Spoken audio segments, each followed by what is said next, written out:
atas kemurahan Tuhan. Sekitar bulan Mei datanglah mantan narapidana menginjil kami. Bukan pengkhotbah papan atas dari Eropa, Amerika, Jakarta, Korea. No. Anak NTT asli, mantan preman, dipakai Allah. Tidak sekolah teologi, dia sekolah di kaki Tuhan. Dia menjadi juru bicara Allah. Pada waktu dia berkhotbah kepada 30-an preman, salah satu ada saya di situ. Duduk paling belakang sambil dengar khotbah ngerokok. Tapi tiba-tiba roh bekerja, rokok saya kasih mati. Satu-satu pulang dari 30-an anak itu, tinggal saya sendiri. Saya tidak bisa tahan air mata lagi. Tapi karena malu preman menangis di hadapan mereka, saya minta izin mau berenang di sungai kecil. Padahal waktu menyelam di kali itu aku menangis sejadi-jadinya. Memoriku dibukakan oleh Roh Kudus. Karena Roh Kudus datang untuk mencelikan kita dari dosa-dosa kita. Salah satu tanda Roh Kudus bekerja, orang berdosa mulai sadar betapa kotornya kita. Tapi betapa luar biasanya Yesus yang menerima orang-orang kotor kayak kita. Di situ air mata tidak bisa tahan. Menangis berjam-jam.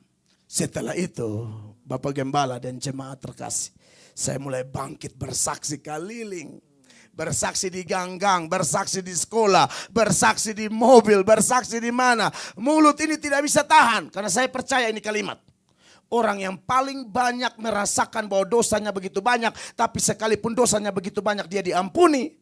Orang begini paling banyak berbuat kasih kepada Allah.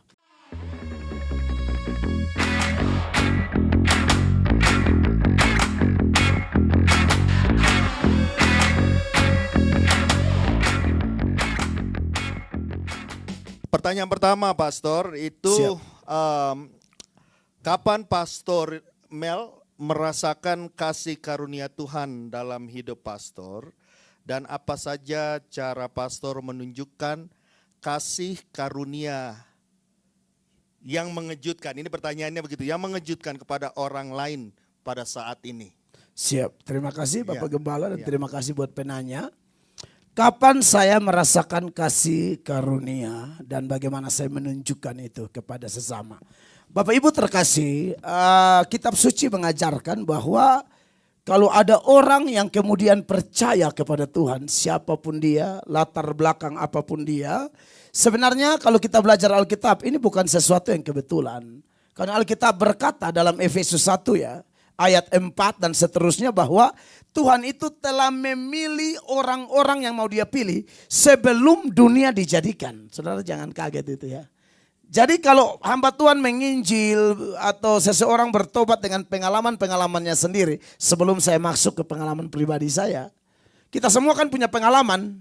Ya, tapi itu sebenarnya kita adalah orang-orang yang sebelumnya Tuhan sudah tentukan. Hanya cerita pertobatan dan kapan kasih karunia yang dijanjikan itu tergenapi di hidup kita. Nah itu masing-masing punya story sendiri. Ya. Jadi bukan sesuatu yang mengagetkan. Dan ini juga mengingatkan kita hamba-hamba Tuhan atau siapapun, misalnya kita berkhotbah lalu ada yang bertobat. Tidak perlu kita pendeta memuji diri dan berkata itu karena khotbah gua. Enggak.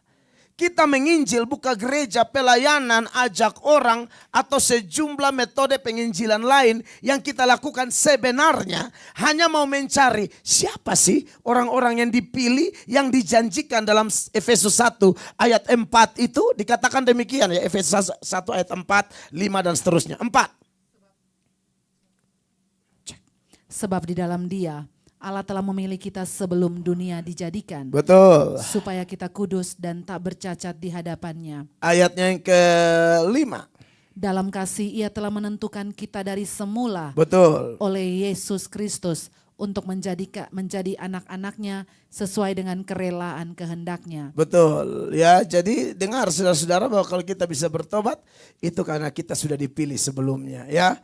Makanya dalam Yohanes pasal 6 ayatnya yang ke-37 Tuhan Yesus bilang begini, semua yang diberikan Bapa kepadaku. Jadi kalau ada orang bertobat, Mel Atok lah, Bang Richard lah, itu sebenarnya bukan kebetulan. Tidak peduli background kita. Yesus bilang begini, semua yang diberikan Bapa kepadaku akan datang kepadaku. Dan barang siapa datang kepadaku, ia tidak akan kubuang. Saudara lihat ini ayat, Yohanes 6, 37. Semua yang diberikan Bapa kepadaku That's akan right. datang kepadaku.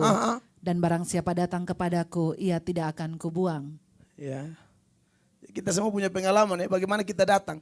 Dari sisi manusia kita bilang, oh karena khotbah pendeta itu, karena aku kena sakit ini, karena bangkrut, karena ini, karena itu. Itu hanya sebuah story. Tapi kalau kita kembali kepada kitab suci, semua yang diberikan Bapa akan datang. Tidak mungkin tidak datang. Pasti datang. Begitu pula kalau ada orang ikut-ikut Tuhan, ikut pelayanan, tiba-tiba mundur, mu'alaf, pindah agama, lalu maki-maki Yesus. Memang dia tidak pernah dikaruniakan. Tidak pernah. Saya contohkan ini ayat nih. Yohanes 6, ayat 65 dan 66. 65 kasih tahu penyebab, 66 kasih bukti bahwa akhirnya mereka mundur tidak ikut Yesus. Yohanes 6, 65. Lalu ia berkata, sebab itu telah kukatakan kepadamu. Sebab itu telah kukatakan kepadamu. Tidak ada seorang pun dapat datang kepadaku kalau Bapa tidak mengaruniakannya kepadanya. Tidak ada seorang pun dapat datang kepada buku kalau Bapa tidak mengaruniakan kepadanya. Lalu 66. Mulai dari waktu itu banyak murid-muridnya mengundurkan diri Sudah murid, padahal sudah murid, mengundurkan diri. dan tidak lagi mengikut dia. Udah begitu ayatnya ngeri lagi. Yohanes 6, ayat 66, 666. Kelihatan pas banget ya. Udah triple six mundur. Kalau dikaitkan dengan ayat yang saya bahas tadi, 1 Yohanes 2 ayat 18, 19, memang tidak sungguh-sungguh. Antikris. Makanya seminar ini gak main-main loh. Kalau saudara buka hati, beri perhatian, firman akan menyentuh engkau. Makanya jadi gembala kita Pak, kita gak usah stres Pak. Layanin segenap hati aja Pak. Karena pelayanan itu penyaringan. Kita mau lihat siapa asli, siapa palsu, itu pelayanan berjalan. Kita gak usah marah, gak usah paksa, tapi kita tetap pada rule, pada koridornya. Saya begitu Pak kalau saya pelayanan Pak. Jadi saya tidak jaga perasaan orang, tapi tidak juga membuang orang. Selalu berusaha merangkul. Tapi orang yang kita rangkul ternyata tetap kepala batu, kita give up. Karena orang lain butuh. Yesus bilang jangan buang mutiara di babi. Ngeri-ngeri sedap. Tapi itu Alkitabiah, kita tetap berusaha. Ada orang yang saya sudah coba. Memang kepala batu dia. Ya sudah orang lain butuh, saya tidak bisa buang energi buat lu. Orang lain butuh masalahnya. Orang lain begitu haus dan lapar akan hadirat Allah. Kenapa jadi lu energi kita habis? Lihat aja waktu mereka mundur ini. Tuhan Yesus tidak cari, Tuhan Yesus bilang begini. Tunjukin 12 yang masih tinggal. Kalian tidak mundur juga. Lihat aja 67, perhatikan. Maka kata Yesus kepada ke-12 muridnya, apakah kamu tidak mau pergi juga? Sadap. Beta ikut beta punya Tuhan. Yang lain pada mundur. Kalian masih stay, enggak mundur juga. Petrus bilang, saya tidak akan mundur Tuhan. Sekurang-kurangnya Petrus biar dia jatuh bangun. Dia bilang, tapi aku sudah banyak kekurangan, mundur pula. Hancur aku enggak mundur Tuhan. Lihat 6 berapa? 8. Jawab Simon Petrus kepadanya, Tuhan, kepada siapakah kami akan pergi? Oh yeah. Perkataanmu adalah perkataan hidup That's yang kekal. right. Saudaraku, jatuh bangun, lebih baik jatuh bangun tetap dalam gereja daripada mundur semakin parah. Belajar dari Petrus. Dia gagal? Iya. Dia besar mulut pernah jatuh? Iya. Tapi jangan salah, orang ini diangkat Tuhan. 1 kali khotbah 3.000 orang bertobat. Gereja pertama lahir oleh Tuhan melalui khotbahnya dia. Dia yang mana? Yang ketika semua mundur. Tuhan bilang, kalian tidak mundur? Tidak Tuhan. Aku akan tetap ikut engkau. Amin, kekasih Allah. Jadi maksudku ialah bahwa orang-orang itu pasti datang kepada Tuhan. Nah, caranya beda-beda. Kalau saya sesuai pertanyaan itu, mantan napi keluar injili saya. Saya ditangkap terakhir, saya ditangkap polisi 8 kali, garnison, bebas terakhir itu 13 Januari 1999. Di sel, ditahan, ngaku mau bertobat. Itulah orang ya, pas ada susah, Tuhan Allah. Pas bebas, aduh kumat lagi, tobat kumat. Ini orang ada masalah berasa Tuhan ada, itulah saya yang dulu. Kalau sekarang mau ada masalah atau tidak ada, dia tetap maha hadir. Akhirnya atas kemurahan Tuhan sekitar bulan Mei datanglah mantan narapidana menginjil kami. Bukan pengkhotbah papan atas dari Eropa, Amerika, Jakarta, Korea. No. Anak NTT asli, mantan preman, dipakai Allah. Tidak sekolah teologia, dia sekolah di kaki Tuhan. Dia menjadi juru bicara Allah. Pada waktu dia berkhotbah kepada 30-an preman, salah satu ada saya di situ. Duduk paling belakang sambil dengar khotbah ngerokok. Tapi tiba-tiba roh bekerja, rokok saya kasih mati. Satu-satu pulang dari 30-an anak itu, tinggal saya sendiri. Saya tidak bisa tahan air mata lagi. Tapi karena malu preman menangis di hadapan mereka, saya minta izin mau berenang di kali sungai kecil. Padahal waktu menyelam di kali itu aku menangis sejadi-jadinya. Memoriku dibukakan oleh Roh Kudus. Karena Roh Kudus datang untuk mencelikan kita dari dosa-dosa kita. Salah satu tanda Roh Kudus bekerja, orang berdosa mulai sadar betapa kotornya kita. Tapi betapa luar biasanya Yesus yang menerima orang-orang kotor kayak kita. Di situ air mata tidak bisa tahan. Menangis berjam-jam. Akhirnya didoakan pulang, menangis lanjut seperti yang saya saksikan tadi malam. Seperti mau santet orang itu dituduh lagi suanggi. Tak bisa tahan. Setelah itu Bapak Gembala dan jemaat terkasih, saya mulai bangkit bersaksi keliling. Bersaksi di gang-gang, bersaksi di sekolah, bersaksi di mobil, bersaksi di mana. Mulut ini tidak bisa tahan karena saya percaya ini kalimat. Orang yang paling banyak merasakan bahwa dosanya begitu banyak, tapi sekalipun dosanya begitu banyak dia diampuni. Orang begini paling banyak berbuat kasih kepada Allah. Orang yang paling banyak dosanya tapi diampuni. Orang ini akan bangkit seperti Paulus. Seperti perempuan Samaria di parigi Yakub. Seperti orang-orang berdosa lain. Yang ketika diberikan second chance. Dia bangkit. Dia all out bagi Tuhan. Tak usah ajar dia bagaimana mengasihi Tuhan. Dia akan buat yang terbaik. Disitulah saya tunjukkan. Makanya saya road gang to gang. Cari preman-preman teman masa lalu, datangin lalu saya bilang saya mau bikin KKR. Mereka bilang, Pak, kami tidak layak. Jangankan kau, saya pun tidak layak. Terjadilah KKR. Bahkan ada KKR, panggung khotbah di sini, kandang babi di sini. Jemaat belum amin, babi teriak dahulu. Tapi tidak apa-apa. Itulah pengkhotbah kampung-kampung. Setia di kampung-kampung Tuhan bawa ke bangsa-bangsa. Jadi saya lihat Tuhan buat itu luar biasa. Saya selalu tunjukkan sampai hari ini saya tidak malu bersaksi apalagi dengan perkembangan sosial media Bapak Gembala. Saya tetap menyatakan apa adanya. Saya anak haram, anak kotor, hasil perkawinan, hasil persinahan. Kami anak-anak persinahan. Papa mama tidak menikah dapat kami semua. Setelah saya STH baru saya urus papa dan mama nikah. Saya tidak malu bersaksi itu. Saya tahu dari mana saya diangkat. Ini hanyalah sampah yang dipilih oleh Sang Pemulung Agung. Yesus Kristus namanya. Untuk dia daur ulang. Bermanfaat bagi Tuhan. Itu akan saya saksikan terus. Saya sudah selesai dengan hidup saya. Segala ego ku salibkan. Karena Yesus lebih penting. Paulus bilang apa? Adapun hidupku ini bukannya aku lagi. Melainkan Kristus yang dalam aku. Begitu Amang. Tuhan berkati. Wow, berikan dulu kemuliaan untuk Tuhan saudara. Itu lebih jelas lagi ya. Saya baru lebih lengkap lagi tadi itu pengalaman pribadi dari Pastor Mel itu luar biasa.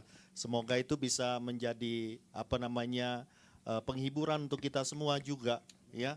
Pada waktu Tuhan datang dan juga membawa kita masuk ke dalam kehidupan yang baru, Tuhan ingin memakai kita untuk kemuliaan Tuhan. Siapapun kita ya Pastor ya. Siapapun kita Tuhan bisa pakai untuk kemuliaan Tuhan. Puji Tuhan. Yang berikutnya Pastor. Siap. Ya. Jadi pertanyaan berikutnya dikatakan demikian. Dalam keadaan sekarang akhir zaman ini ya. Everything look normal. Oke. Bagaimana sikap anak-anak Tuhan untuk tetap berani berkata tidak untuk dosa? Siap. Ya. Siapa Pak Gembala? Iya, menuju akhir zaman. Jadi memang istilah yang tepat untuk konteks sekarang. Ini namanya zaman akhir menuju akhir zaman. Ini hanya masalah istilah ya.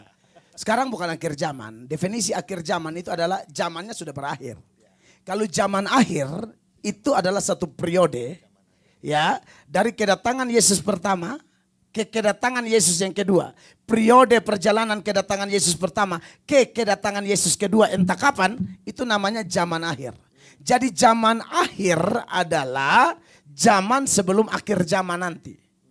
Akhir zaman adalah akhir dari zaman akhir yang sedang kita jalani ini.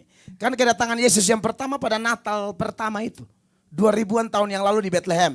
Itu namanya kedatangan pertama. Kedatangan kedua tidak tahu kapan. Ready saja, siap-siap. Kayak sudah dekat sesuai tema kita. Ya. Nah, zaman akhir menuju akhir zaman menurut petanya katanya everything look normal. Alright. Everything look normal. Di sini saya yakin ini adalah mata jasmani. Secara mata jasmani kelihatan normal banget. Aman tuh. Itulah mata jasmani. Tapi kalau kita bicara topik the time is near, tidak bisa pakai mata jasmani. Harus kacamata Tuhan, yaitu firman Allah dan kacamata rohani yang sudah dicelikan oleh Roh Kudus. Kalau orang lihat firman yang adalah isi hati Tuhan, atau bagaimana cara Tuhan melihat sesuatu termasuk fenomena zaman ini, orang yang dekat dengan Tuhan, dia tidak akan berkata segala sesuatu normal. Udah gak normal ini. Normal dari mana? Seperti yang saya sampaikan, penyesat sudah banyak. Nabi palsu sudah banyak. Dekadensi moral di mana-mana, ya. Orang tua buang anak-anak, kurang ajar sama orang tua, tidak ada kasih, tidak ada damai. Seturut 2 Timotius pasal 3 mulai ayat 1 dan seterusnya, orang mulai jadi hamba uang, pemfitnah, pembual, orang tidak suka lagi dengan gereja. Ternyata tidak baik-baik saja. Semua tidak baik-baik saja. Secara kasat mata orang bilang baik-baik. Tidak. Secara Alkitab tidak baik-baik. Ini salah satu data. Perhatikan. 2 Timotius 3 mulai ayat 1. Perhatikan Bapak Ibu. Ketahuilah pada hari-hari terakhir akan datang masa yang sukar. Perhatikan ayat 1 ini. Ketahuilah bahwa pada hari-hari terakhir. Itu sama dengan zaman akhir. Menuju akhir zaman. Zaman akhir menuju akhir zaman akan terjadi masa yang sukar. Sukar apa? Moral mulai bejat. Anda lihat di sini ayat 2. Manusia akan mencintai dirinya sendiri. Manusia mulai egosentris, ya. Ya, lalu apa lagi? Self oriented. Dia nggak peduli firman, berorientasi pada diri sendiri terus. Dan menjadi hamba uang. Hamba uang. Mereka akan membual dan menyombongkan diri. Betul. Mereka akan menjadi pemfitnah. Betul, suka gosip fitnah orang. Kalau tidak tahu apa-apa anak Tuhan yang baik, jangan gosip-gosip sembarang. Fitnah lebih kejam dari membunuh. Jaga. Alkitab bilang hidup dan mati dikuasai lidah. Tidak boleh kita omong sembarang-sembarang. Kalau tidak tahu satu masalah, sebaiknya anak Tuhan bilang, aduh saya tidak tahu ya. Kita doakan, gitu lebih baik. Daripada bahas panjang lebar atau salah, kita berdosa di hadapan Tuhan. Terus mereka akan berontak terhadap orang tua. ya ini ada nih, tapi saya bersyukur ya anak-anak di Colorado, anak-anak dari semua saudara, saya harap kita doakan anak-anak kita tetap mengasihi Tuhan dan mengasihi orang tua. Terus dan tidak tahu berterima kasih, tidak mempedulikan agama. iya, tapi saudara yang hadir ini peduli banget ya, puji Tuhan ya. Ada tuh nggak peduli ya, dia lebih suka dansa-dansi, acara-acara yang tidak ada hubungan dengan kekekalan. Tapi saudara-saudara, oh Tuhan catat mereka. Ayat 3, haleluya. Tidak tahu mengasihi, tidak mau berdamai. Wow, dia mau kalau disuruh berdamai dia tunggu Natal sekalian. Kalau lu mati bulan Maret bagaimana tuh? Kok tuh tunggu Desember. Pas Agustus bendera Indonesia naik 17 Agustus, Tuhan pun kasih naik dia ke neraka ya. Lalu apa lagi? Tidak mau berdamai. Terus? Suka menjelekan orang. Hati-hati. Tidak dapat mengekang diri. Garang, tidak suka yang baik. Ini pun kalau dieksposisi satu persatu makan waktu ya. Jadi saya kasih garis besar aja. 4. Suka mengkhianat, tidak berpikir panjang, berlagak tahu, lebih menuruti hawa nafsu daripada menuruti Allah. Ayat 5 sama-sama baca Bapak Ibu. 1, 2, 3. Secara lahiriah mereka menjalankan ibadah mereka, tapi pada hakikatnya mereka memungkiri kekuatannya. Jauhilah mereka itu. Secara liturgi jalan ibadahnya, tapi nggak ngerasa apa-apa. Padahal Yesus bilang apa? 2, 3 orang berkumpul sepakat aku hadir. Harusnya berkumpul begini rasa sesuatu. Makanya ada orang tuh datang gereja, dia sudah kunci hatinya dari rumah. Dia bilang, kalau pendetanya lucu saya buka hati. Tapi kalau pendetanya tegur dosa saya kunci. Makanya nggak rasa apa-apa. Datang, ibarat hati kita tuh banyak kamarnya. Semua kunci serahkan di tangan Yesus. Tuhan buka sendiri, saya mau semua firman. Apapun itu, mau janji, berkat, hiburan, bahkan teguran keras, teguran lembut. Terima kasih, karena teguran nyata-nyata lebih baik dari kasih tersembunyi.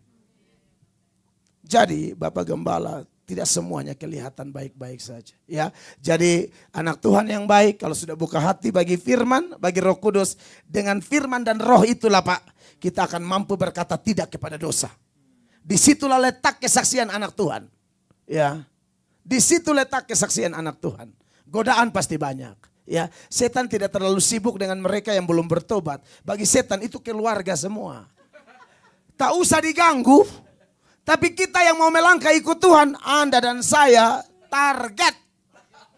Kita ini target pencarian. Kita diserang, tapi jangan takut. Setan ada kuasa, Yesus kita maha kuasa. Dia berkata, aku di pihak kamu, kamu lebih daripada pemenang. So, tetap katakan tidak kepada dosa. Roh Tuhan di pihakmu. Begitu sih Bang, saya pikir kalau dengan kekuatan sendiri kita tidak bisa. Tapi orang yang biasa tenggelam dengan hadirat Tuhan seperti yang kita bahas tadi malam. Orang yang punya keintiman dengan Tuhan, jam doa, jam baca Alkitab, komitmen melayani yang tak tergoyahkan. Orang seperti inilah yang mampu berkata tidak. Tanpa ini orang mudah banget kompromi.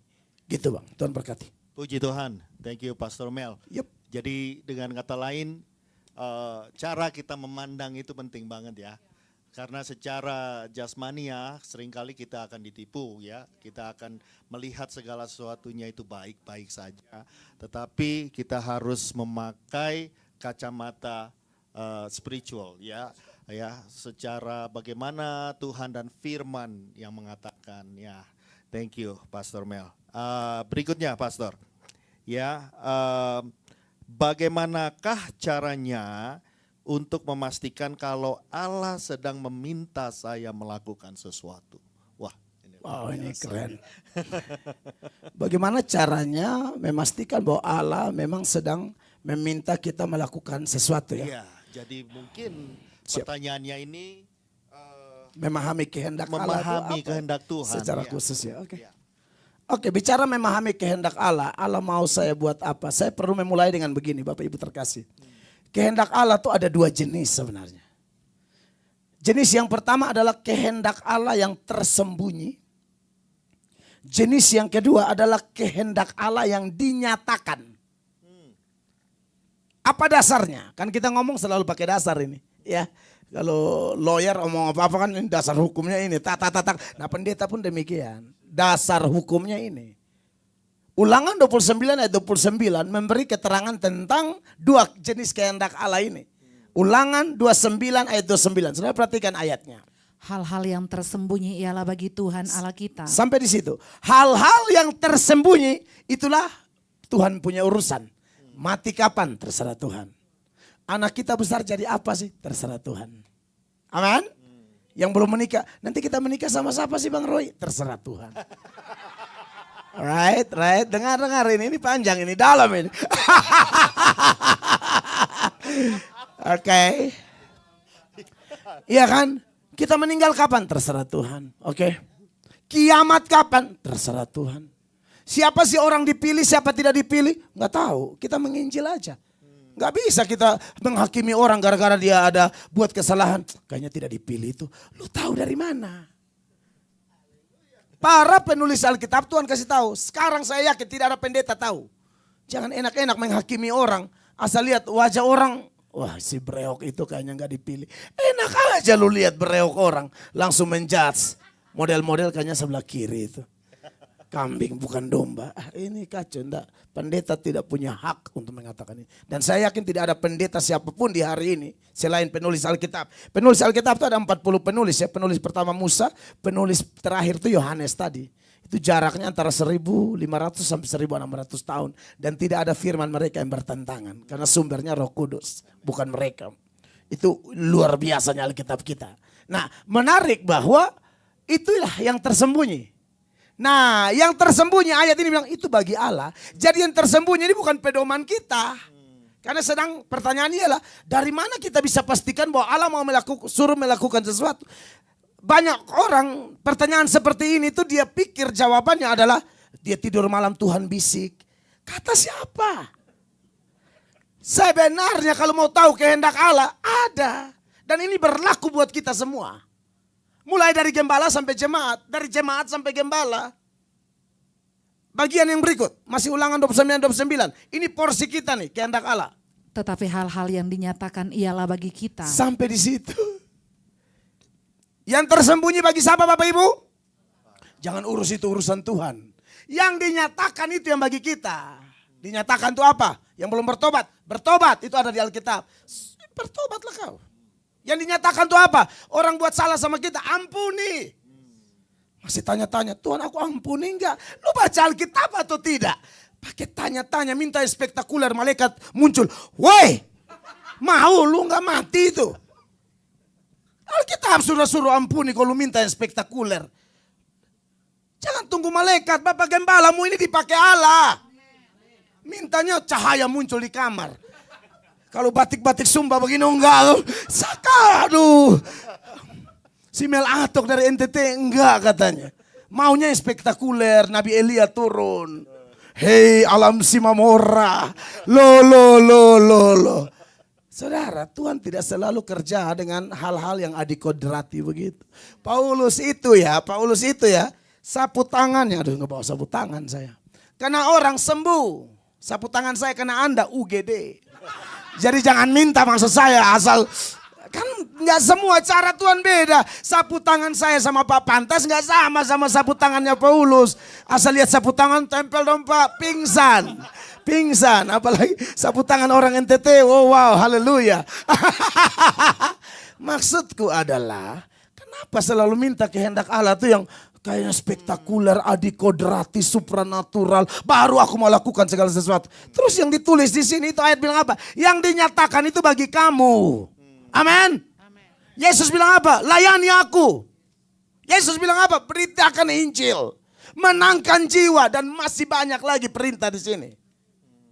Banyak orang mau dapat berkat tapi tidak mau ikut perintahnya. Di balik perintah dan larangan yang kita taati itulah berkat melimpah. Tuhan kasih. Jangan nongol-nongol minta berkat. Ada sekatnya tipis saja. Pas taat Tuhan buka, tercurahnya banyak banget. Itulah Tuhan suka bikin kejutan. Amin. Jadi jangan tanya, minta yang khusus-khusus. Alkitab sudah ada semua. Amin. Jadi kalau dengar hamba Tuhan khotbah, kalau pembuktian datanya jelas, langsung percaya sudah. Jangan minta yang terlalu istimewa. Istimewa apa? Amin. Setiap perkara kecil, ya sudah lakukan. Setia kayak Bang Vandani, lakukan. Amin. Sorry abang ya, saya lihat abang saya suka banget. Nggak banyak ngomong, udah hadir duluan, pasang alat. Itu keren. Sorry abang, beta ngomong ini tulus. Keren kan? Begitu maksud saya. Ayo bangkitlah kita 2024. Jangan minta yang spektakuler. Tuhan bilang apa? Waktu Thomas itu ya. Mana bukti, selalu begitu. Oke lah, karena lu nih saya lihat lemah, saya kasih bukti lah. Pegang. Sudah, udah pegang. Kamu melihat aku makanya kau percaya kata Tuhan. Berbahagialah mereka yang tidak melihat namun percaya. Anda yang tidak melihat dia, tapi hanya dengan tulisan ini saja Anda tahu ini isi hati dia. Sikap Anda kepada Alkitab adalah sikap Anda kepada Tuhan. Anda hormat firman, hormat Tuhan. Anda tidak hormat firman, Anda tidak hormat Tuhanmu. Sudah itu aja. Suka aneh-aneh kadang-kadang sekarang nih mau minta yang spektakuler. Hamba Tuhan tutup mata dan berkata, oh haleluya. Aku melihat ada cahaya. Suka yang begitu-begitu kadang-kadang di NTT. Suka yang di NTT supaya ini di sini saya nggak ada urusan. Saya nggak tahu pengalaman saudara tadi NTT. Kita udah khotbah sampai mau mati, nggak peduli dia. Sudah kubuka ayat-ayat itu. Iya kan? Nggak percaya dia. Tapi kalau ada yang datang, saya melihat rumah Bapak dipenuhi pelangi. Kalau rumah tetangga dililit ular semua. Senang banget itu rumah tetangga ular. Kalau gua pelangi. Hei. Hari gini masih mau ditipu sama yang gitu-gitu. Sorry to say. Kan banyak pelihat kayak begitu. Asal datang pejabat, asal datang orang berduit, langsung tutup mata cahaya katanya. Ngeri-ngeri sedap. Saya takut rekaan hati sendiri dan ini mata duitan. Biasanya dia konseling orang dulu. Kalau dia tahu orangnya sakit hati sampai sana, penglihatannya dia serang yang di sana. Bahaya penipu kayak begini. Tidak membangun. Sorry. Sampai ada yang maksa orang ini memang ada karunia. Tapi karunia kan tergantung Allah, bukan hari-hari kau lihat sesuka hati kau. Surga konfirmasi enggak? Hamba Tuhan ini dapat penglihatan. Dipaksa-paksanya hamba Tuhan ini. Lihat dong bu, ibu bilang enggak ada. Tolonglah tutup mata sekali lagi. Udah emosi ibu ini kan, dia kan sakit kan. Oke lah katanya. Aku lihat di tangan kananmu itu gelas. Haleluya. Di tangan kirimu jeruk. Aduh puji Tuhan, itu artinya apa? Kau kekurangan vitamin C. Banyak kali ceritamu. Iya, kau tak usahlah pakai penglihatan. Kau ini kurang vitamin C. Minum UC. 1000. Nangkap ya Bapak Ibu ya. Jadi maksud saya adalah kalau mau tahu kehendak Allah begitu Bang yang dinyatakan. Banyaklah baca ini, renungkan ini. Orang khotbah penuh perhatian. Siapapun yang khotbah dia diutus Allah, filter baik-baik. Karena Alkitab berkata hormat hamba Tuhan itu 2 kali lipat. Hormat pemerintah 1 kali. Hormat hamba Tuhan itu 2 kali lipat. 1 Timotius 5 ayat 17. Ini bukan saya kutip ayat supaya saudara hormat saya dan pendeta-pendeta lain. Tapi itu memang perintah Tuhan. Perhatikan. 1 Timotius 5 ayat 17. Penatua-penatua yang baik pimpinannya patut dihormati 2 kali lipat. Patut dihormati 2 kali lipat. Terutama mereka yang dengan jeripayah berkhotbah dan mengajar. Tuhan yang ngomong loh. Amin. Jadi terutama mereka yang berkhotbah dan mengajar. Kenapa pengajaran firman itu paling penting? Karena kalau ada orang keluar dari ajaran Kristus, waduh dia keluar dari Allah. Itu di 2 Yohanes 1 Yohanes 2 ayat 6, semoga tidak salah ya. 1 Yohanes 2 ayat 6. Barang siapa mengatakan bahwa ia ada di dalam dia, ia wajib hidup sama seperti Kristus telah hidup. 2 Yohanes 1 ayat 6, saya lupa ayatnya ya. Dan inilah kasih itu, yaitu bahwa ia harus hidup menurut perintahnya. Dan inilah perintah itu, yaitu bahwa kamu harus hidup di dalam kasih sebagaimana telah kamu dengar dari mulanya. Iya, jadi firman Tuhan itu kita harus pegang kuat-kuat. Amin, kekasih Allah. Dari situlah ketahuan kita anak Tuhan sejati. Begitu Bapak, terima kasih. Haleluya. Berikan dulu kemuliaan untuk Tuhan saudara. Amin. Puji Tuhan. Jadi simple sebenarnya ya. Apa kehendak Tuhan, bagaimana kita bisa mengetahui kehendak Tuhan itu? Memastikannya itu harus sesuai dengan firman dan kembali kepada firman Tuhan. Puji Tuhan. Ya, sebelum saya lanjutkan pertanyaan-pertanyaan yang ada yang sudah masuk, Pastor, saya minta izin, saya akan tanya 1-2 orang yang ada dari teman-teman kita yang ada sekarang ini. Mungkin ada pertanyaan, saya akan berikan 2 ya. Jadi yang pertama, siapa? Langsung aja tunjuk tangan biar saya langsung bawa mic-nya ke saudara. Ya, silakan. Ada yang mau bertanya dari kita yang ada di sini? Ya.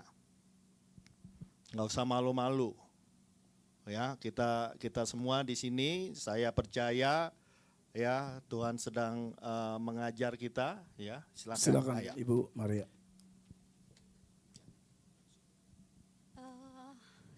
Ya, apa campur ya? Iya. Oke. Di dalam kitab itu ada 5 dimensi gereja.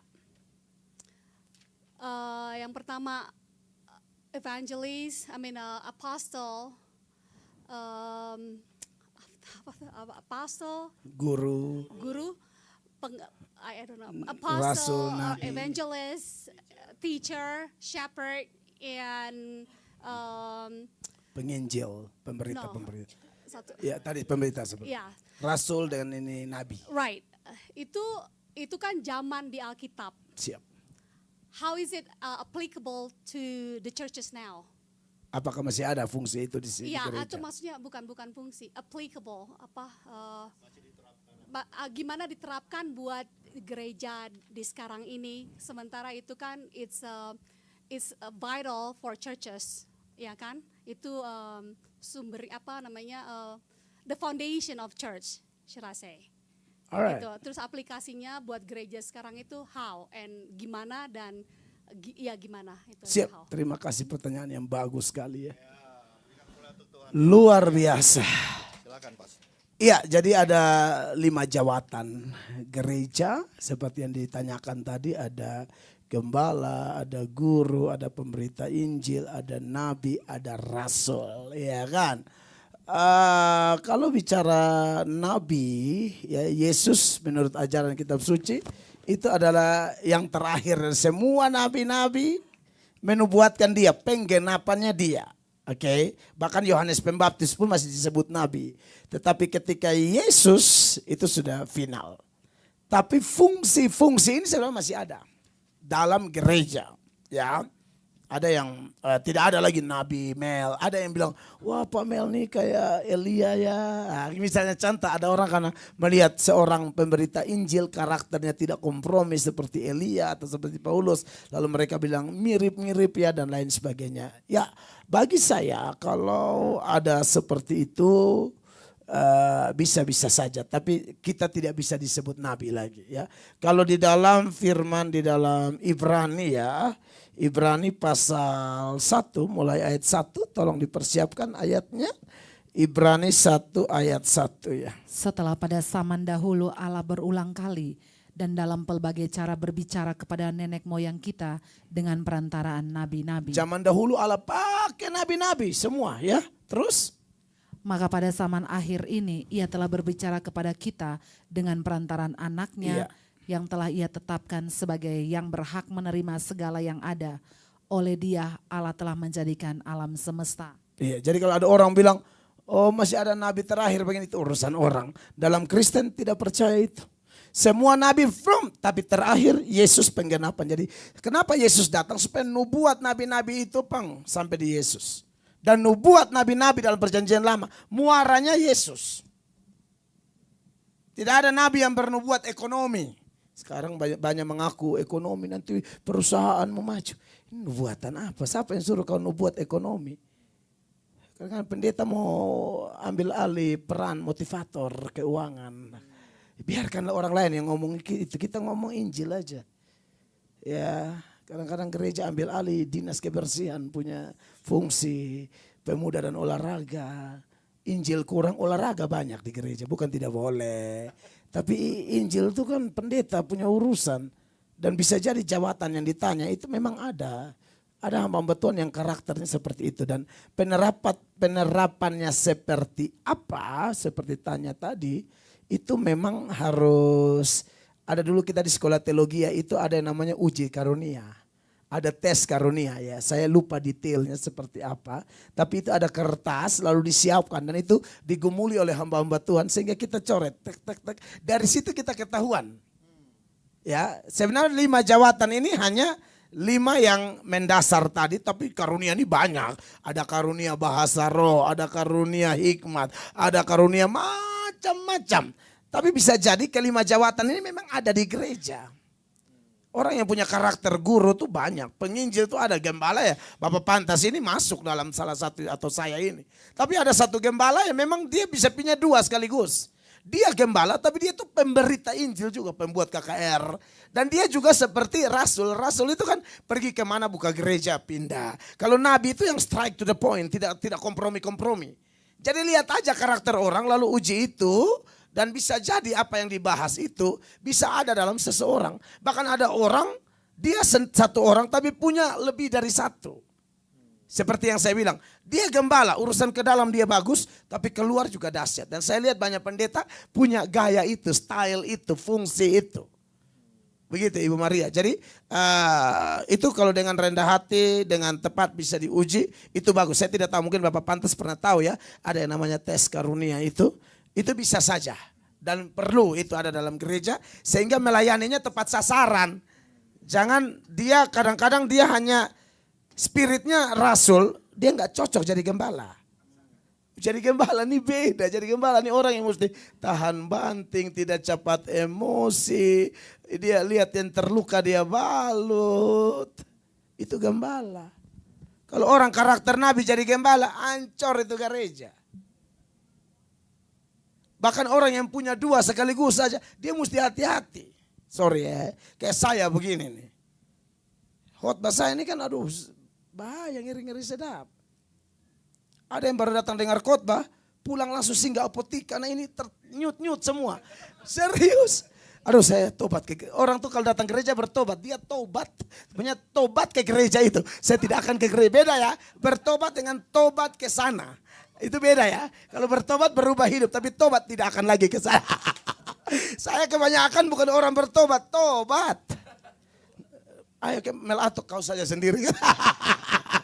Disitulah semua kasih masukan, Pak Mel. Tolong lihat peran Bapak tuh gembala, penempatannya harus pas. Itu baik loh. Nasihat begitu baik. Dan karena banyak yang nasihat saya, akhirnya puji Tuhan, saya lihat jemaat bertumbuh.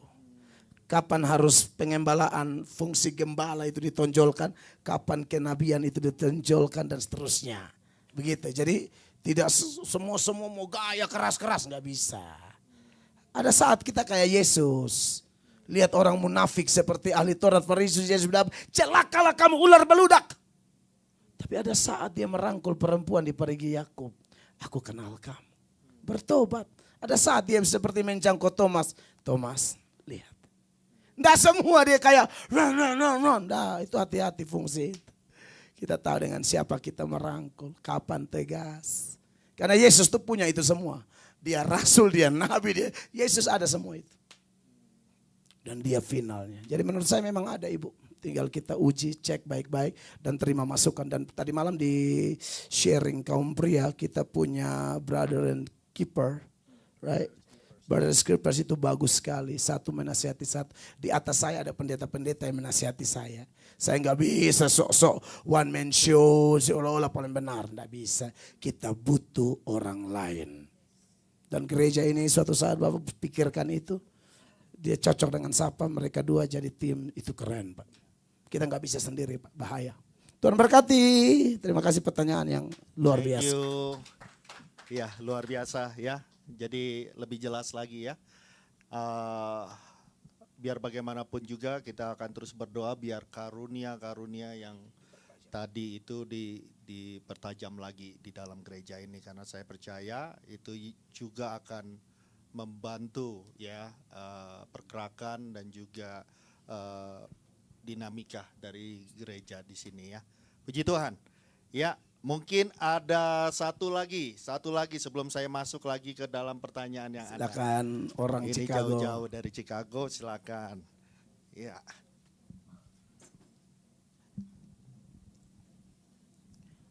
Ini nggak tahu kenapa tiba-tiba Tuhan ingatkan dengan bayar harga. Siap. Saya tuh masih confused dengan bayar harga. Apakah bayar harga itu berlaku bagi anak-anak Tuhan yang percaya? Kalau dibilang di firman Tuhan itu kan, dibilang Tuhan itu maha pengampun, Yes. ya kan, melupakan segala dosa-dosa kita. Iya. Tapi kenapa anak-anak Tuhan yang benar-benar istilahnya sudah kembali itu masih ada yang harus bayar harga? Dan apa arti dari maksudnya bayar harga buat anak Tuhan itu apa gitu loh. Siap, bagus sekali. Terima kasih orang Berikan Chicago. kemuliaan untuk Tuhan, saudara. Terima kasih. Ya, silakan Wow, Pastor. ini istilah yang memang populer ya. Sejak saya bertobat kurang lebih 99, sekarang 2024, 25 tahun yang lalu pun saya sudah dengar ini. Bayar harga, bayar harga, bayar harga, bayar harga. Secara eksplisit dalam artian, mana sih data yang bilang bayar harga? Kelihatannya tidak ada, tetapi memang istilah ini populer. Mungkin istilah bayar harga dalam konteks hamba-hamba Tuhan orang Indonesia atau orang Kristen di Indonesia, itu adalah istilah yang sebenarnya mirip-mirip dengan ikut Tuhan pikul salib. Atau melakukan apapun semua ada konsekuensi. Lakukan kebenaran ada konsekuensi. Begitupun melakukan dosa. Ada konsekuensi. Ya, jadi apapun ada konsekuensi. Intinya begini bahwa Matius 7 ayat 12 Bu ya. Saya coba kaitkan dengan tabur tuai. Matius 7 ayat 12 itu mengingatkan kita bahwa segala sesuatu ya yang kita mau supaya orang perbuat kepada kita, perbuat demikian juga kepada dia. Itu isi seluruh hukum Taurat dan kitab para nabi. Baca dulu ayat ini, ya perhatikan. Segala sesuatu yang kamu kehendaki supaya orang perbuat kepadamu, perbuatlah demikian juga kepada mereka. Yap. Itulah isi seluruh hukum Taurat dan kitab para nabi. Dan kalau kita kaitkan dengan Galatia 6 ayat 7, Tuhan bilang jangan sesat. Apa yang ditabur orang, itu yang dituainya. Tuhan yang bilang loh, perhatikan. Jangan sesat, Allah tidak membiarkan dirinya dipermainkan. Yep. Karena apa yang ditabur orang itu juga yang akan dituainya. Amin. Ya, kalau kita biasa bikin sesuatu kepada orang yang tidak baik, lalu tiba-tiba terjadi, minta kekuatan Tuhan, mampukan aku tanggung ini. Karena udah tabur masalahnya. Dan ingat loh dalam hukum tabur tuai, biasanya, dan ini bukan biasanya, pasti ini rumus ini, hukum tabur tuai soalnya. Apa yang kita tuai lebih banyak dari yang kita tanam. Hati-hati itu. Tanam jagung cuma 5 biji jagung, tuainya nggak mungkin 5 biji. Syukur-syukur kalau yang ditanam itu baik. Amin. Tanam kesetiaan, tanam totalitas, tanam ampuni orang, tanam tidak balas jahat dengan jahat seperti Yusuf dijahatin orang. Bagian sudah diangkat Tuhan, Yusuf bilang tenang saja, tak usah menyesali diri. Tuhan kok yang atur ini semua, gila banget. Makanya Tuhan promosi dia gila-gilaan. Saudara, tapi kalau orang yang biasa nabur kebencian, nabur gosip, jangan kaget suatu saat kalau engkau tuai bencana lebih banyak dari yang kau tabur dulu. Alkitab bilang apa? Siapa yang menabur angin sepoi-sepoi, dia menuai puting beliung. Hati-hati loh. Makanya hati-hati dengan apa yang kita tabur. Panennya ngeri. Belajarlah menabur apa yang baik. Begitu Ibu. Jadi kalau kita sudah tabur. Dan tabur yang baik itu Ibu, memang banyak kesakitan. Masa orang sudah nyakitin kita, ampunin terus. Itu sakit secara manusia. Tapi justru itu tuh luar biasa tuh Ibu. Itu kalau saya lihat bayar harga tuh begitu. Ikut Tuhan tuh pikul salib. Hidup benar tuh pikul salib. Melayani Allah tuh pikul salib. Harga diri harus disalibkan. Ego harus disalibkan. Kenyamanan duniawi yang bagi kita dulu enak sekarang harus buang. Tapi itu harga yang harus kita bayar. Jadi saya melihatnya begitu. Sebab secara eksplisit tidak ada istilah itu di Alkitab. Tapi menurut saya istilah itu juga tidak salah. Kalau dikaitkan dengan data-data seperti yang saya munculkan tadi. Jadi semua ada harga. Ya, jadi pesan saya sih tabur yang baik aja. Karena kita pasti panen. Siapa sih di sini yang mau panen tidak enak? Kadang kita yang orang tua yang takut Tuhan, kita tanam sekarang, kita nggak panen. Anak-anak kita panen.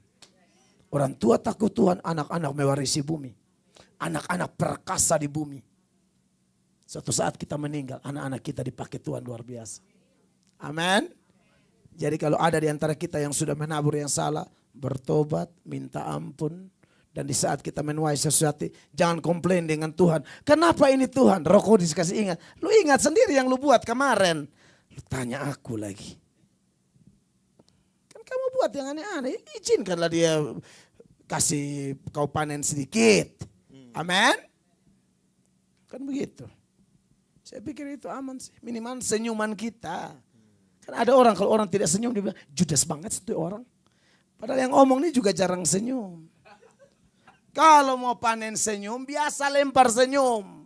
Amin. Tapi pas ada orang. Maksudnya jangan sendiri-sendiri senyum ya. Gila setengah ya. Aduh, itu sih Bapak Gembala. Mantap ya Chicago.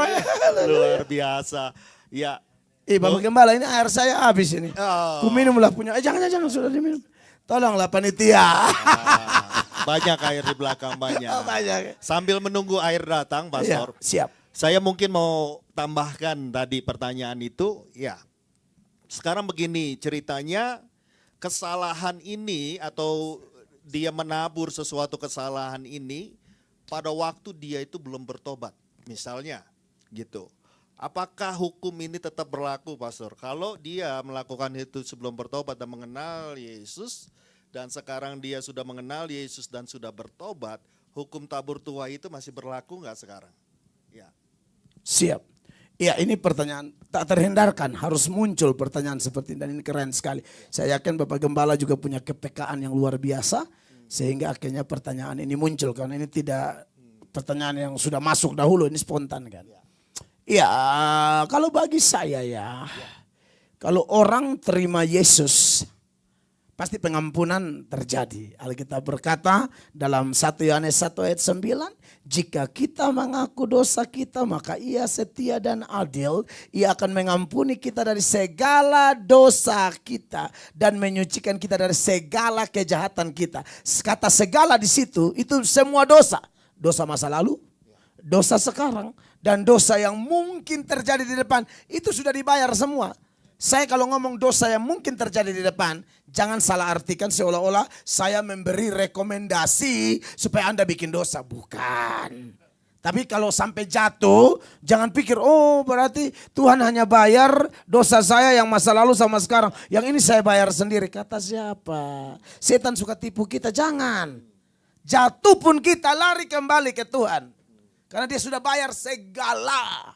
Kata segala dosa tuh, itu artinya. Nah, yang dibahas itu adalah dosa.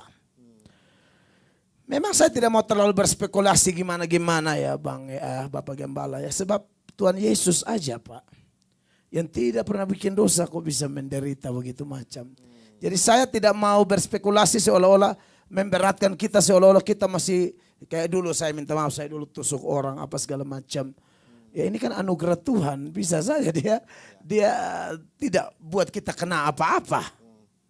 Sebab dari rasul-rasul pun tidak semua mati martir. Padahal dia bilang ikut saya pukul salib. Tapi ada yang tidak, tuh Yohanes yang kita bahas, matinya baik-baik loh. Penuh kemuliaan di masa tua. Tapi Petrus disalib terbalik. Stefanus mati dilempari batu. Markus atau Matius ditarik dengan kuda di Alexandria sampai mati. Lukas digantung hidup-hidup sampai mati di Yunani. Thomas ditombak di India sampai mati.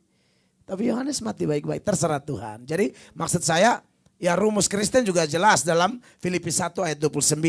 Ayat itu bilang begini, kepada kamu dikaruniakan bukan saja untuk percaya kepada dia, tetapi juga untuk menderita untuk dia. Jadi percaya dikaruniakan, tapi menderita juga dikaruniakan. Jadi tak usah stres dengan bilang, aduh jangan-jangan yang lalu-lalu nih. Toh konsekuensi hidup baru pun menderita karena kebenaran. Jadi santai aja. Menurut saya lebih baik kita arahkan fokus kita ke depan. Tak usah lihat ini jangan-jangan gara-gara gua dulu. Sudahlah santai ya. Tuhan sudah ampuni kita. Toh ikut Tuhan juga bayar harga kayak tadi kan. Jadi ikut aja. Tak usah stres. Memang artinya Paulus kan memang matinya dibunuh. Ya matinya dibunuh Paulus. Dulu dia pembunuh. Iya toh. Tapi kan Musa dulu pembunuh. Tidak mati dibunuh tuh. Jadi jangan langsung lari ke sana ya. Jadi hukum tabur tuai itu jangan lupa juga bahwa Allah itu punya skenario khusus yang kita tidak ngerti. Suka-suka dialah. Amin. Walaupun ini mantan badung banget. Tapi kalau Tuhan mau dia mati baik-baik. Tidak ada yang bisa omong macam-macam. Jadi back to God plan, back to God grace. Like that. Saya pikir itu sih. Puji Tuhan, lengkap semuanya. Jadi ya terima kasih Pastor. Jadi apapun yang sudah ada di belakang kita, yang lalu-lalu kita nggak lagi mengingat-ingat, Tuhan juga udah nggak ingat-ingat lagi. Ya semuanya sudah dibereskan Tuhan. Amin. Ya Pastor ya. Ya puji Tuhan. Akan kembali ke sini nanti mungkin kalau ada waktu sebentar ya kita ada waktu 20 menit lagi sekarang saudara ya. Pertanyaan yang berikutnya Pastor ya, ini agak ringan ini pertanyaannya ini Pastor ya, biar ada selingan-selingan ya. Sebagai pelayan Tuhan ya, / anak Tuhan, bolehkah main loto atau undian harapan? Only untuk iseng-iseng, tidak spend money a lot dan hanya untuk partisipasi saja. Iseng-iseng ya, iseng-iseng Pastor, ya, iseng-iseng. Ya. Iseng-iseng berhadiah. ya. Iseng-iseng pastor ya. Loto atau lato? Loto Oke. itu seperti Porkas. ya, ya. Togel, Ya, ya. SDSB Ya, atau ya. mungkin jackpot kayak gitu kasino-kasino kan cek cek cek cek cek cek. Oke. Aha. Kalau kalah haram, kalau menang haleluya katanya. Waduh. Kan dulu-dulu kita begitu toh. Main judi pun tetap lagu rohani. Ih, lagu rohani itu. Pas lagi main 3 daun atau samgong atau main kartu jenis-jenis tertentu. Pas lagi kan kita pakai ngurut kartu itu toh. Haleluya. Allah kuasa. Pakai nyanyi lagi melakukan segala. Apalagi kalau sudah kalah tuh. Kidung Jemaat 415. Gembala baik. Askop katanya. Nah ini menurut saya. Memang kalau masih dalam zaman kebodohan. Kita susah memfilter, kita anggap semua sama. Tapi anak Tuhan yang sudah diterangi hatinya bisa membedakan. Kata judi di Alkitab itu tidak ada. Tidak ada, cari sudah. Klik aja di Alkitab elektronik, judi, nggak ada. Tapi saudara, dari mana istilah itu muncul? Atau dari mana istilah itu atau praktek seperti itu berkembang? Itu dari satu dosa yang bernama dosa cinta uang atau hamba uang. Dan ingat, sebuah dosa biasanya terjadi itu dimulai dari yang kecil-kecil. Orang gak langsung jadi pemabok atau perokok. Awal-awal dicoba-coba dulu, lama-lama enak juga nih, lama-lama jadi pemadat. Orang biasa 1 sloki, 2 sloki, akhirnya jadi 1 botol, 2 botol, 1 rak, 2 rak. Darah tinggi sampai mandi darah. Kan udah darah tinggi baku bagai pakai botol di kepala toh. Pica ancar. Jadi saya pikir sama yang loto atau jackpot atau togel itu adalah manifestasi dari cinta uang atau hamba uang. Jadi jangan bilang iseng-iseng. Apalagi bilang ada lagi yang gila loh. Bilang ini siapa tahu kan bisa bantu-bantu gereja. Siapa yang minta dari hasil begitu? Mau bantu gereja hasil kerja keras. Keringat. Bukan duduk di mesin tendes-tendes. Iya tekan-tekan, pencet-pencet. Orang Kupang bilang tendes. Iya kan, jadi menurut saya iblis itu kan penipu ya Bapak Gembala ya. Jadi iblis itu akan buat sebuah tipuan sedemikian rupa sehingga kita pikir itu benar. Bahkan kesalahan yang diulang-ulang terus pun lama-lama dianggap kebenaran. Nah itu bahaya. Kita anak Tuhan, saya yakin kalau sudah diterangi Roh Kudus, tadi sudah dibacakan salah satu fenomena zaman akhir menuju akhir zaman, orang jadi hamba uang, orang cinta uang. Gara-gara uang segala ide komentar pembelaan diri dipakai. Ini kan demi ini kan demi itu. No, mau bantu orang tuh kerja keras. Amin. Kita nih ingat ya, kadang-kadang orang bilang iseng, tapi kalau lama-lama menang, apalagi judi itu kan menipu. Apalagi menurut beberapa orang yang memang sudah lihai dalam urusan misalnya di kasino. Saya pergi ke Australia, Amerika, bahkan sudah ke Las Vegas. Saya masuk kasino untuk lihat-lihat, oh seperti ini. Ya, itu katanya awal-awal sengaja dikasih menang. Supaya dipikir dirinya udah benar. Menang ini, pergi lagi, disitulah kau mati. Sebenarnya, aduh kalau sampai saudara tidak taat, malu sama Haji Roma. Haji Roma kan punya lagu, judi. Itu kan saya lihat kalau liriknya ya, sorry ini bukan Alkitab, tapi memang dia awal-awalnya tawarkan kenikmatan, lama-lama seperti ular berbisa. Hati-hati loh, setan kan begitu cara kerjanya. Enak, habis baru mati. Kalau Tuhan beda, tidak enak, endingnya penuh kemuliaan. Itu yang namanya happy ending. Hati-hati sama tipuan setan. Beda loh cara kerja Tuhan sama setan. Setan enak, indah, hancur. Tuhan tidak enak, proses sakit, menangis. Indah. Amin. Jadi kita stop yang begitu-begitu ya. Itu tipuan iblis. Iblis bapak segala pendusta. Jadi bagi saya itu jangan ditoleransi Pak. Seperti pertanyaan yang berikut. Tuhan sudah mau kembali, kita harus berani katakan tidak. Walaupun kelihatan masuk akal begini, jangan. Bertentangan dengan firman ya. Ingat 1 Timotius mulai ayat 9. Ayat 9 bilang begini, Bapak Ibu terkasih, perhatikan. Tetapi mereka yang ingin kaya Aha, terjatuh ke dalam pencobaan, iya.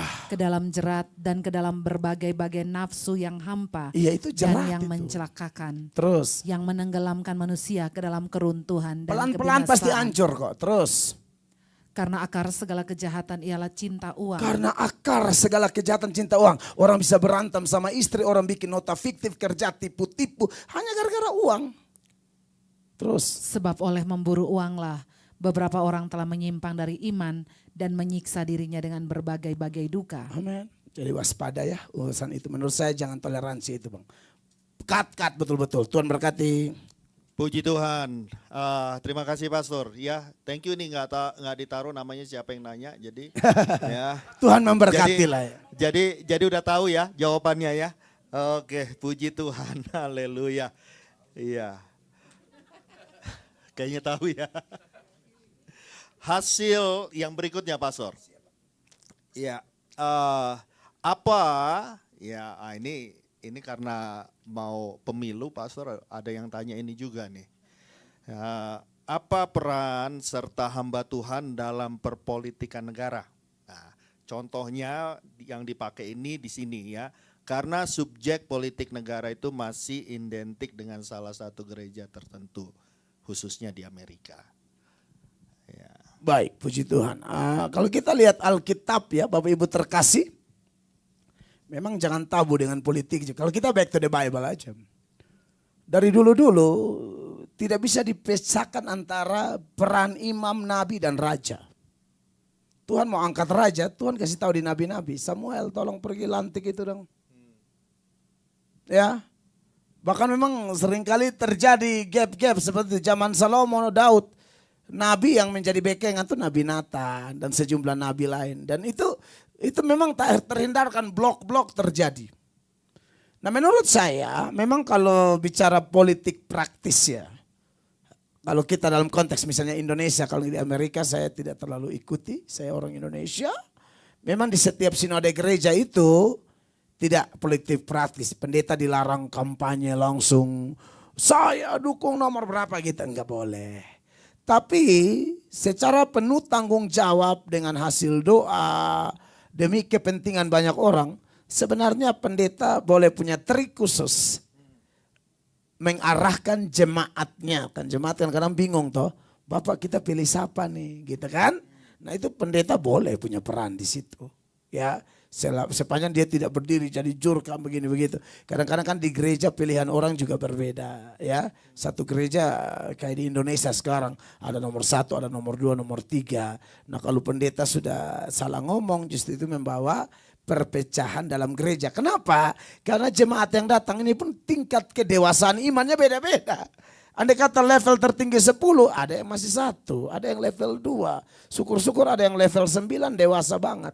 Nah makanya di situ butuh kebijaksanaan tingkat tinggi. Dan saya pikir itu dimulai dari kepekaan kepada Roh Kudus. Soal gereja di Amerika yang terlibat langsung dengan politik, menurut saya mereka pasti punya pergumulan khusus.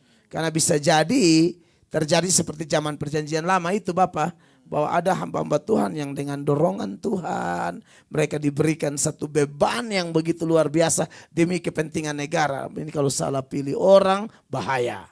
Misalnya ya, kalau pendukung yang ini waduh LGBT legal. Misalnya ya aborsi legal segala macam. Kan repot. Bertentangan dengan firman Allah. Maka adalah gereja yang berusaha menggerakkan orang supaya pilih orang yang memerintah hormat Tuhan. Menurut saya di situ gereja boleh berperan Pak. Tinggal dengan Alkitab bilang tulus seperti merpati, cerdik seperti ular. Jadi menurut saya bagus. Gereja juga tidak bisa lepas tangan dari perpolitikan di sebuah negara. Sepanjang kita bijak, minta tuntunan roh, arahkan baik-baik. Saya pikir itu boleh banget. Tidak bisa juga kita bilang, terserah kau lah. Kita nggak punya tanggung jawab itu. Kita gembala sidang misalnya. Kalau mereka tanya seperti pribadi, secara pribadi, Pak kita pilih siapa? Dijelaskan kenapa kita pilih dia. Deng. Kalau di Indonesia, saya suka bilang begini kalau di Indonesia. Pak pilih siapa? Dari semua calon ini, dengar saya omong. Semuanya buruk. Ini yang pemilu-pemilu yang lalu kalau di daerah kami, di NTT. Semua ini buruk. Cari yang buruknya paling sedikit. Kalau saya mau bilang benar, tidak mungkin. Ada pemimpin ini, perempuan piaranya di sana. Dari mana kau bilang dia benar model begini? Saya bilang, ngomong sama jemaah jujur, semuanya ini buruk. Tinggal kita lihat yang buruknya paling sedikit. Lu harap yang baik bang, tidak ada. Jangan tipu jemaat, jangan bilang, ini paling bersih, suci, clean. Aduh. Semua ini buruk. Cari yang buruknya paling sedikit. Aman, jujur tuh. Sulit dapat yang bersih sekali itu Bapak Gembala. Aduh, ini bukan zaman Raja Daud. Daud yang awal-awal bersih aja, ujung-ujung gila perempuan. Iya tuh, lihat istri orang langsung kirim informan, cek siapa tuh. Langsung istrinya Uria, sapu. Kurang ajar. Lihat, Daud belum ada apa-apa, setia sekali. Sudah ada apa-apa berubah loh. Makanya kita waspada. Ngeri-ngeri sedap kan, uang ini kan merubah orang bang. Yang begitu saleh, yang rajin berdoa aja kacau. Makanya saya pikir di situ kita jujur aja. Makanya tidak mudah sebenarnya, tapi bukan berarti tidak bisa. Tuhan berkati Pak. Thank you ya, yang udah nanya udah ngerti ya. Jadi cari yang terbaik menurut firman Tuhan ya. Puji Tuhan. Yang terakhir Pastor, karena waktu sudah mulai hampir Masih 2 jam. ada hari Senin ya. Masih ada hari Senin nanti. Siap. Pertanyaan yang terakhir ini ya, ini lumayan serius ini. Tapi saya percaya Pastor ada hikmat Tuhan untuk menjawab ini. Menurut pendapat Pastor, baptisan itu apakah harus diselam atau dipercik? Siap. Baptisan itu harus dipercik atau diselam. Perlu saudara ketahui bahwa perdebatan ini sampai kiamat tidak akan habis ya. Masing-masing pertahankan dia punya, dan saya sebagai orang yang memang basicnya teologi, saya sedang berusaha menyelesaikan S2 saya dan saya sudah daftar untuk lanjut S3 dan saya sekolah di satu sekolah teologi yang pengajarnya konteks Indonesia, bahkan saya sudah sarankan Bapak Gembala kalau bisa juga studi di situ. Ini perdebatan yang tidak akan habis-habis Pak. Karena kalau orang hanya bicara satu arah dari mimbar, semua jago. Tapi kalau sudah sampai di meja diskusi, apalagi levelnya berdebat, repot Pak. Begitu. Karena dari kata baptiso, itu sebenarnya artinya bukan cuma satu, banyak. Baptisomai, kalau kita baca di Alkitab, bisa salam, bisa tenggelam, bisa membersihkan, mencuci, membasuh. Dia sekitar berapa belas arti begitu. Kalau saya penganut baptis Islam, baptisan dewasa. Tapi ada hal yang menarik di organisasi saya Pak, Gereja Sidang Jemaat Allah Indonesia khususnya di NTT. Pemimpin-pemimpin kami itu melarang mengurusi baptisan gereja lain Pak. Karena gereja lain pun mereka punya penjelasan yang waduh. Apalagi orang-orang aliran reform segala macam tuh kan mereka ngeri-ngeri sedap. Yang pasti bahwa kita tidak diselamatkan oleh baptisan. Kita hormat baptisan. Kan dalam amanat agung Tuhan bilang pergi jadikan semua bangsa muridku dan baptislah. Baptisan itu adalah perintah sang penebus, jadi tidak boleh dianggap enteng. Tapi di sisi lain juga tidak boleh dipermainkan.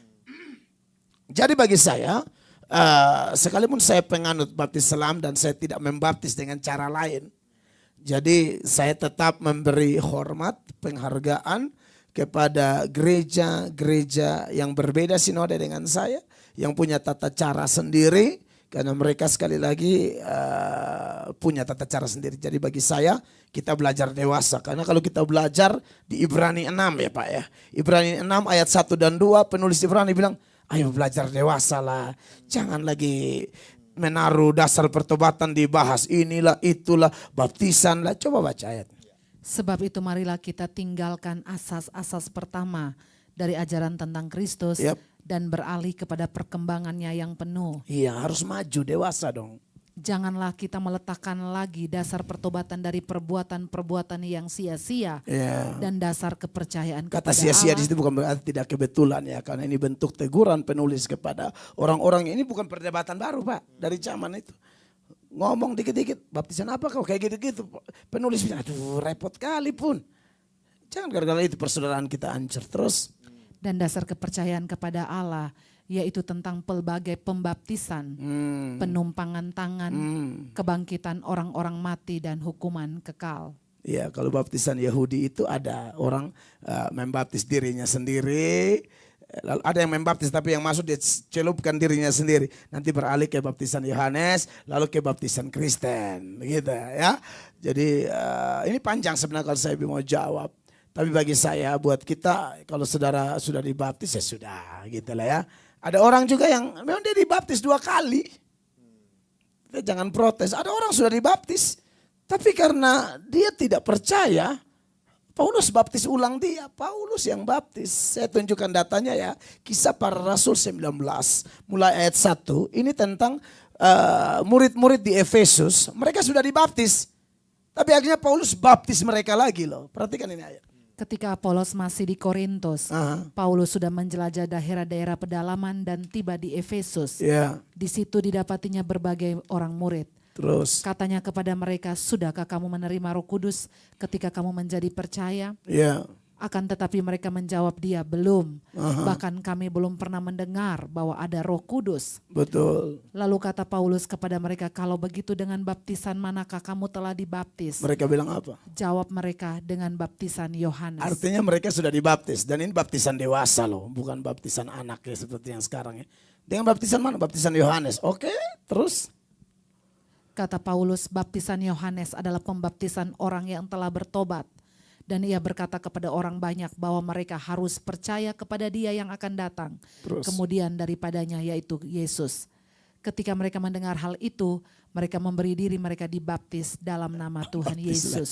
Jadi maksud saya gini, itu jangan cepat buru-buru menyalihkan orang yang dulu dia baptis tapi pertimbangan tertentu, saya rasa saya harus baptis gitu loh. Karena dulu mungkin satu dan lain hal dia baptis tanpa pengertian, atau yang baptis dia nih sesat, dia tidak tahu. Makanya bagi saya Pak Pendeta ya, kita harus tahu siapa yang baptis kita, ajarannya bagaimana, jangan asal-asalan. Nanti repot urusannya. Bagaimana tahu-tahu yang baptis kita saksi Yehova misalnya. Ini kan tidak dibenarkan. Menurut saya itu harus diulang itu. Karena yang baptis kita ini sesat. Jadi hati-hati dalam baptisan itu Pak ya.